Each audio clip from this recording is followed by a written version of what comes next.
वडोदरा के सोमा तालाब इलाके में संजीवनी अस्पताल मौजूद है, जहां पर 21 अप्रैल को डिलीवरी के दौरान एक बच्चे की मौत हो गई थी और 2 दिनों के बाद उसकी मां की भी अस्पताल में इलाज के दौरान मौत हो गई। तब परिजनों की ओर से डॉक्टर और साथ ही अस्पताल प्रशासन पर लापरवाही के गंभीर आरोप लगाए जा रहे हैं।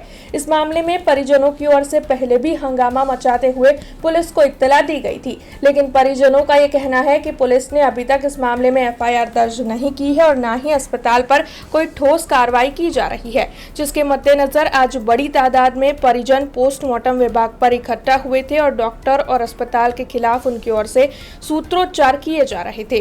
पोस्टमार्टम विभाग पर बड़ी तादाद में इकट्ठा हुए परिजनों की ओर से ये आरोप लगाए गए थे कि जब तक पुलिस की ओर से FIR दर्ज नहीं की जाएगी, अस्पताल पर कोई बड़ी कार्रवाई नहीं की जाएगी, तब तक उनकी ओर से शव का स्वीकार नहीं किया जाएगा। यही मांग परिजन साझा कर रहे थे और हंगामा मचा रहे थे। उस दौरान पुलिस के आला अफसर भी वहां पर पहुंचे थे, लेकिन परिजनों का लगातार यही कहना था कि जब तक पुलिस की ओर से अस्पताल पर कोई ठोस कार्रवाई नहीं की जाएगी, उनकी ओर से डेड बॉडी का स्वीकार नहीं किया जाएगा। तारीख रोज हमारा एक बाकरोल गामनी दीकरी एडमिट करवाई थी संजीवनी होस्पिटल खाते।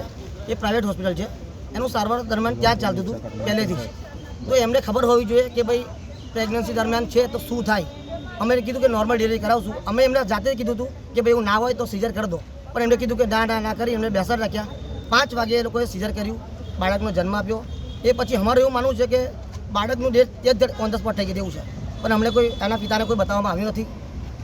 ત્યાર પછી અમને બ્લડ લેવા મોકલ્યા હતા। એમને એવું કહ્યું છે બ્લડ વધારે થઈ ગયું છે, નીકળી ગયું છે, લોસ થયું છે, એટલે તમારે બ્લડ લાવવું પડશે। અમે બ્લડ લેવા ગયા, લઈને આવ્યા, ત્યાં સુધી અમને ICUમાં શિફ્ટ કર્યા હતા, અમને બતાવ્યા બી નથી। ત્યાર પછી 10:30 વાગે એમને SSG ખાતે રિફર કરી દીધા છે અને ત્યારબાદ એ લોકો એમ્બ્યુલન્સ બોલાવી દીધી હતી। અમને કવિતા વગર જાણ કર્યા વગર એમ્બ્યુલન્સ બોલાવી હતી। હોસ્પિટલ સ્ટાફ કોઈ જોડે આવ્યો નથી, અમે લોકો સગાવાળા જ ખાલી આવ્યા હતા। તો એક ગંભીર એમની સંજીવની હોસ્પિટલની ગંભીર બેદરકારી લીધા કિસ્સો બન્યો છે। અગાઉ આવો ના પડે એના પ્રમાણપત્ર તપાસવા જોઈએ, એને હોસ્પિટલ સીલ મારવું જોઈએ। જ્યાં સુધી અમને ન્યાય નહીં મળે ત્યાં સુધી બોડી સ્વીકારવા નથી। PM કહે છે પણ અમે બોડી લેવાના નથી। જે સુધી અમે CV પોલીસને જણાવ્યું કમિશનરને મળવાના છે અને ત્યાં બી અમે આવેદનપત્ર આપવાના છે। અમારી એક જ માંગ છે, જ્યાં સુધી અમને ન્યાય નહીં મળે ત્યાં સુધી અમે જ બેસું। જરૂર પડશે તો ભૂખ હડતાલ બી કરશું, અહીં જ બેસવાના છે બધા। છોકરાનું મૃત્યુ 22 તારીખે PM રિપોર્ટ નથી આવ્યો।